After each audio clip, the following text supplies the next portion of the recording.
welcome to my channel. My name's Alana. You could also call me Lay. Today we're doing another reading vlog. This time it's a little bit more chaotic, a little bit unstructured. I'm gonna just read whatever I want for this week. And currently I am in the middle of Leather and Lark. I'm 42% of the way of the audiobook and I'm enjoying it.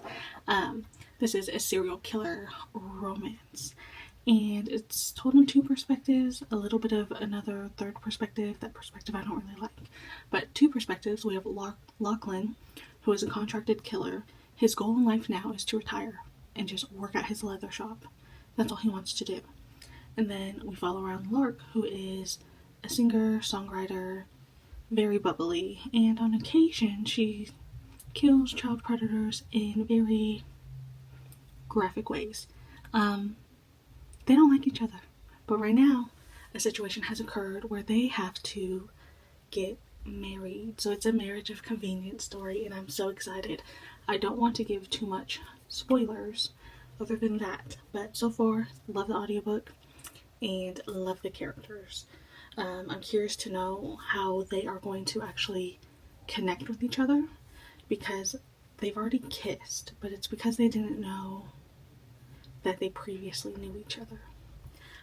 And now they're having like I don't want to say hate-love relationship, but right now they're very much married to make sure they could keep their loved one safe. But I'm going to finish it today and I will tell you my rating later. Finished Leather and Lark. I'm giving it a 3.5 stars. On Goodreads I marked it as a 3 stars. I do believe I liked Butcher and Blackbird more, only because I liked Rowan's personality more. And in this book, I did still like the audiobook. I just didn't like the perspective of the preacher. Like, there's this preacher there, and for no reason. There's only 2 chapters of him, and I didn't like his perspective at all. We didn't need it. But I enjoyed it. I enjoyed the couple, Lark and Lachlan. Their names, I wish they were kind of different, because I keep forgetting one or the other. And he loved her so much. All these men always falling first. I'm excited for the 3rd book. I believe it comes out at the end of the year, and I'm excited for it because it's of the youngest brother who is a doctor, and I think him and this other girl have a romance happening. Other than that, also the ending felt too fast. There's this whole build up of who's trying to kill Lachlan's family. Not Lachlan, Lark's family. And the ending, we needed more from the ending. So I am also currently reading Sinful Blaze. I'll put a picture up here, and I think I'm going to DNF it. I'm 43% into this book. Just to come to find out, because I'm like, this is going so slow, it's a 600-page romance. I'm not doing that, especially if it's very slow right now. I thought I was going to like it. So it's told in 2 perspectives. We have Pasha and whatever the girl's name is, Daphne, I think, something like that. It starts off great. Basically, Daphne she works at this art museum, and she auctions off art, right? Pretentious art. Speaking of pretentious, her ex-boyfriend is one of her clients. He breaks up with her, and it's T. He breaks up with her for whatever reason he breaks up with her for, but then starts dating, I don't remember if they're best friends or whatever, but starts dating a friend of theirs, and his muse, he was claiming it was her for the longest. Come to find out, at this art show, the biggest muse piece is of this girl naked, and I'm like, this man's trash.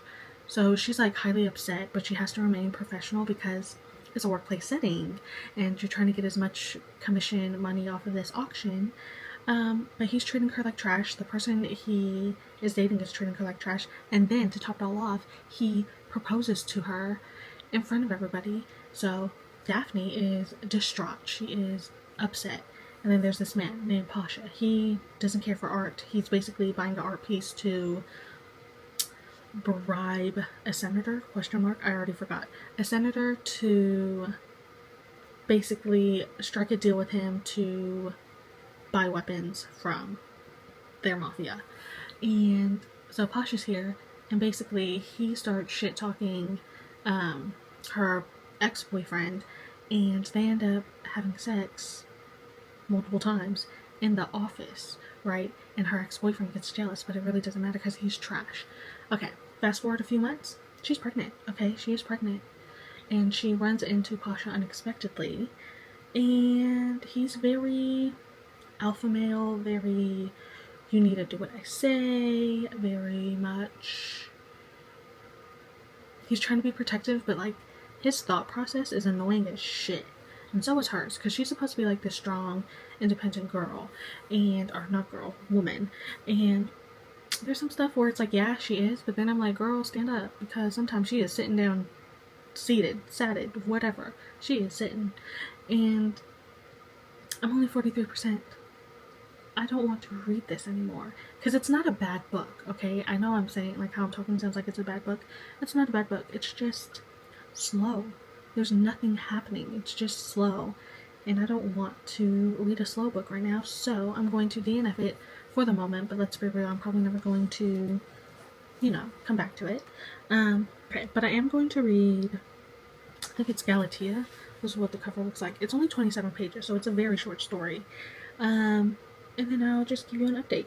So I finished Galatea, and I'm giving it a 4 stars. I really enjoyed the writing, so now this makes me want to read like Song of Achilles and Circe. It's a very short book, but basically the main character, there's no names in here, so this is based off of Greek mythology, but the main character, she is sick. She is ill. She is forced to stay in this room where doctors and nurses take care of her, and her husband comes ever so often to see her. So basically, he sculpted her, so she's made of stone. She was a statue, and the goddess was able to bring her to life, and he basically just uses her for her beauty and her body. I don't want to give you like too much of what goes in it, but I enjoyed the writing. I enjoyed the story. I kind of wished it was longer. And yeah, like I was just getting upset. Like some men are just trash. But it's a 4 star. I don't know what I'm gonna read next. But I will update you when I find that book.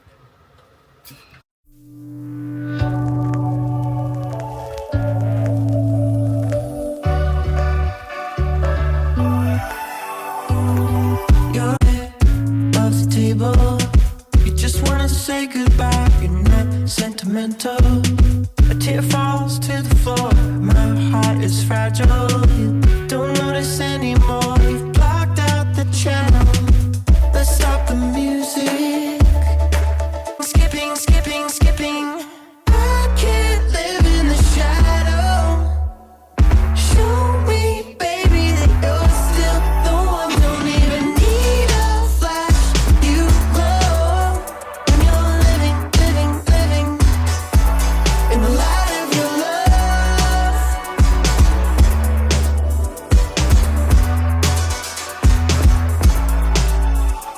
Out for the night, you know it's painful. Don't wanna see me cry, let yourself get tangled.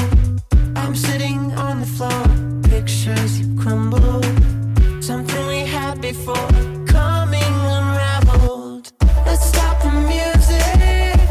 Skipping, skipping, skipping, skipping, skipping. I can't live in the shadow. Show me, baby, that you're still the one. Don't even need a flash. You glow when you're living, living, living in the light of your love.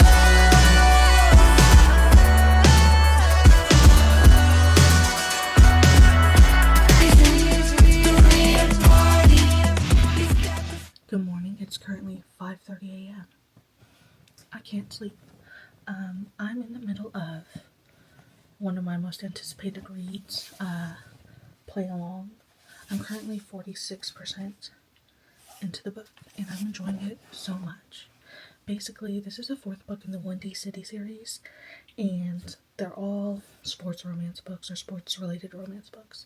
And we have Isaiah and Kennedy, who have been working with each other for about like 3 years, but Kennedy was always engaged.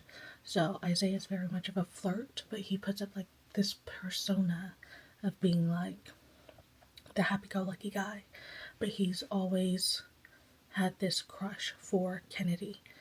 Now that she's no longer engaged, he is basically using his time to try to pursue her. But because they work together and Kennedy's boss is very sexist and there's rules about like dating within like your company, they aren't together and she's trying to like avoid him.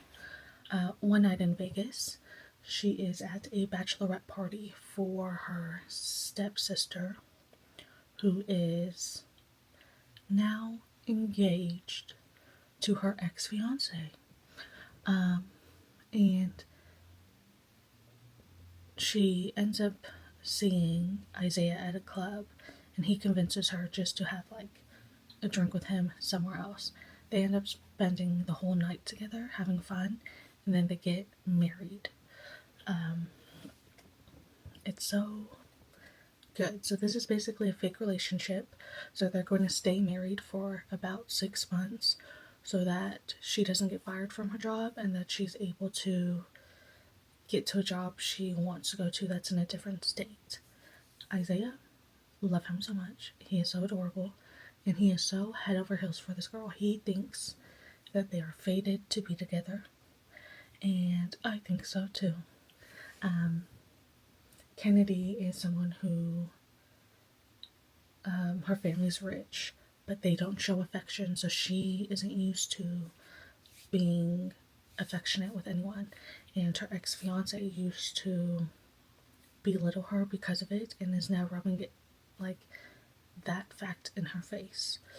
So she and Isaiah made a deal. She would like to learn how to be affectionate, and she asked him to teach her. So I'm enjoying all of this right now. I'm gonna read more. I'll probably finish it today, and I'll talk to you later. Okay, so I finished Play Along, and I'm giving it a 4 stars. I really enjoyed the character interactions, I enjoyed the banter, and I enjoyed basically like them in general. It was great. I would have gave it a 5 if there was more like drama, more at stake. Something felt like it was missing, and I think it's because like some things that I wish were in the book were more interactions with Kennedy's or Kenny's parents, because I think it would show like how much, I guess it makes sense to not have them in there because they don't really talk, but I kind of wanted more interactions with them, more interactions with her brother Dean and Isaiah.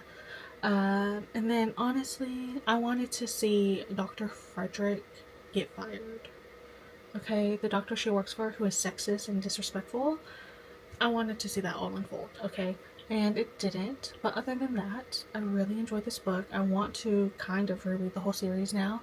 I think the last book also comes out this year, but I don't know why it's the last book, because they introduced a new character in here, and I feel like she's gonna hook up with another not a player, but another person. I don't want to spoil another person in the book, but the next book is not their book, so I'm confused. I have started my other book that I was interested in called Off Camera.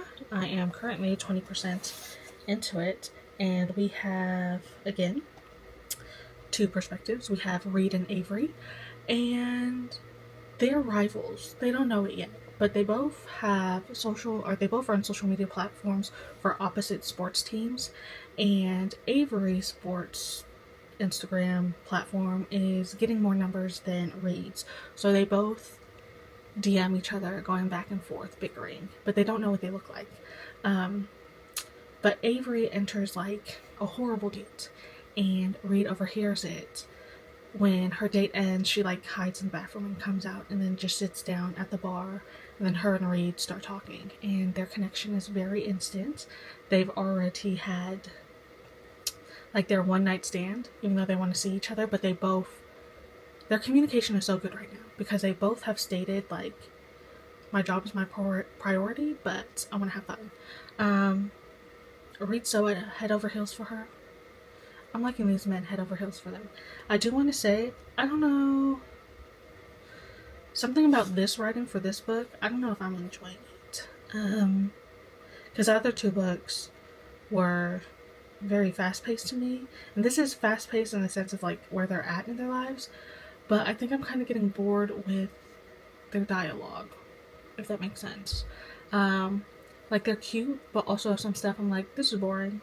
They do talk a lot about like comics and sports and things that they enjoy. He's very much of a dork, and she likes that stuff.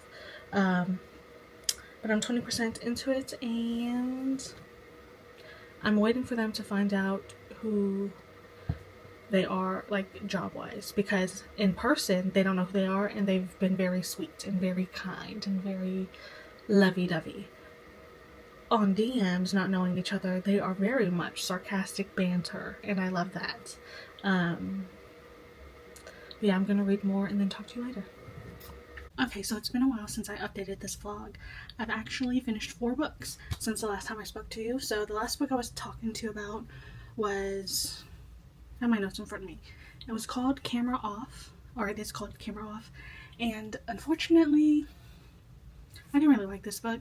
I gave it a 2 stars. I was hoping that I was gonna like it because it was supposed to be like rivals to lovers and like kind of workplace romance. Even though I liked the characters, I think everything just moved too slow, but also moved too fast. Like, them falling for each other moved too fast, but the pacing of the story was very slow, and I'm gonna be honest with you, I found myself losing interest with some of the dialogue. There were some cute scenes, but I skimmed a lot of some of the stuff. Like, I was not interested in some of the dialogue because it was just so boring. I do want to say I do like the main characters together. I think they are cute together. I just wasn't feeling the story. Also, because I gave the previous 2 books before this one 4 stars, I was curious. I don't remember if there was so much physical activities during those other 2 books, because this one was strictly like physical, and that's probably why I didn't like it as much, because I didn't really feel like a connection to the characters when I was reading about them. Yeah, there also wasn't a third act breakup, which is I'm okay with. I think I just wanted more drama. There's like no drama in here, so there's like no high stakes. There's nothing that I thought was going to go wrong. So I think that's why I'm giving it a 2 stars. I did read 3 other books, like back to back to back. Like, I've read like the book within a day, and they're all by the same author. The author's name is Kyra Parsi, or I think that's how you say it, or Farsi. The first one is Deal with a Bossy Devil, and the tropes, honestly my favorite tropes: enemies to lover, fake relationship, billionaire, boss employee. And I rated this book a 4 stars. So basically, it's like we're following around this girl named Ria who just lives her life how she wants to, but not really, like, you could tell she doesn't like find enjoyment in it. She just wakes up and does things. And one day she's like drunk on Halloween night, but she has to go to the bathroom, so she uses her sister's like employee card to go to the hotel that they work at, and somebody ends up smacking her ass, and she thinks it's this other guy, and her drunk state of mind goes up to him, immediately kicks this dude in the nuts, doesn't recall who it is until the following day when a video of the CEO of the hotel is going viral, right? So the CEO gets upset, and he finds her, and her sister basically fires both of them. But because her sister has been there for 4 years and she is currently pregnant, Rhea does everything she can so she can get her sister back her position, so she can have money in like the paid leave when she's on maternity leave. And the chemistry and the banter between these 2 characters, it's Adrian and Rhea, is so good. It's so good because they both hate each other equally, and Rhea hates him because of how he treats her sister, and I forgot what the other reason was, but she despises him, and he despises her because of what she did, and like the viral video caused him to lose out on like this deal that he was planning that was gonna make him like $70 billion or $1 million. So they come up with like a contract agreement where she basically has to do whatever he wants and become like his assistant, and stay in his house, or stay in like the penthouse area, and they end up like getting to know each other and falling in love. And it was good. I like this. So that was like after this one, I was like, oh, I want to read the next book in the series because it's like a character who's already been talked about. This one is called Failure to Match.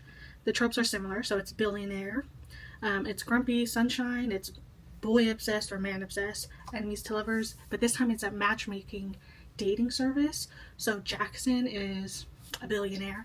He is a client of this matchmaking company, but he is not accepting second dates with people, and he's not taking the quizzes and all of the services himself. He's asking his employees to do so. So they haven't been able to find him a match, and Jamie, her company, is getting pissed off at her and her team. So her and her team decide that Jamie's going to go undercover as one of his like matches and see why he's not connecting with anyone. And while she's on this fake date with him that he doesn't know about, he starts to sabotage it on purpose. So then she decides, I'm not about to sit an hour of a date with somebody who's now known to sabotaging a date. But before she leaves, she ends up falling in a pool, and like he helps her out, but like the wig she was wearing and like all her devices she had in her earpieces, that shows like she was talking to somebody else, falls inside the pool, and basically she gets in trouble by her boss. And her boss is trying to fire her in front of, or the next day, her boss is trying to fire her in front of Jackson and his, I don't remember, I think it was grandma. But she was like, the grandma's like, well, tell me more about what you think about my son, or my grandson. And she basically goes off and was like, we call him Jack the Ripper because yada yada yada. Like, he always makes these girls cry, and I've been working long hour shifts and missing dinner and all this. Like, she's pent up because it's been 8 months of like them failing to find a match for him, just to come to find out that he's been sabotaging everything. So then the grandmother decides that, oh, you're going to be his dating coach for, I think it was 3 months, and you're going to live with him, because they have like this interactive dating coach lesson plan where like they'll shadow their clients at work and how they interact with people and give them pointers or whatever. And because of this, there's a lot of banter. She doesn't like him, he doesn't like her, and he has two, I don't want to call them maids, but two people in his life who work for him, and they're trying to make Jamie become his friend because he doesn't have any friends, but you don't know why. And then when you get more of his story, you just feel so sad for him. But he is very like obsessed with her, and it's just so good. It's just a good book. I kind of want to reread both of them. And I think there's going to be a third book in the series, but it comes out next year, so now that's on my anticipated reads. And then I read another book from this author called Fool Them. Is it called Fool Them Once? I think that's what it's called. Again, fake dating, but this time it's best friend's brother. Again, forced proximity, so now they're living in an apartment together. And boy obsessed, or man obsessed, whatever. This is Ethan and Skylar. Ethan is trying to become CEO of his family's company, and his grandmother is stepping down, but him and his brother do not like each other. So they're always like in competition with each other, and they're both competing to become CEO. But you can tell that Ethan is very drained. He's very grumpy all the time. He's very tired. And when he finds out that his brother went behind his back and came up with like this plan that would most likely get him the CEO position, he lies to his grandma and says that Skylar is his girlfriend and soon to be fiance. The thing is, they just met that day, or the day before, and Skylar decides to do a 2-week trial run with him. I wouldn't say for the money, but not really. I think it's because she's just a nice person, but she's gonna get paid out for it. And I enjoyed the book. I do want to say it was much more slower than the other ones, and the dialogue wasn't hitting as much until like the second half of the book. But they were cute. He was very much like caretaker of her, like making sure she was good. He was cooking meals for her.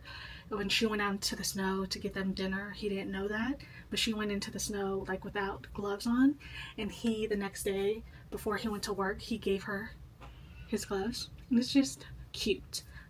Almost did cry though, because you could tell something, like they have good communication, but she says she doesn't, and you don't understand why until later into the book.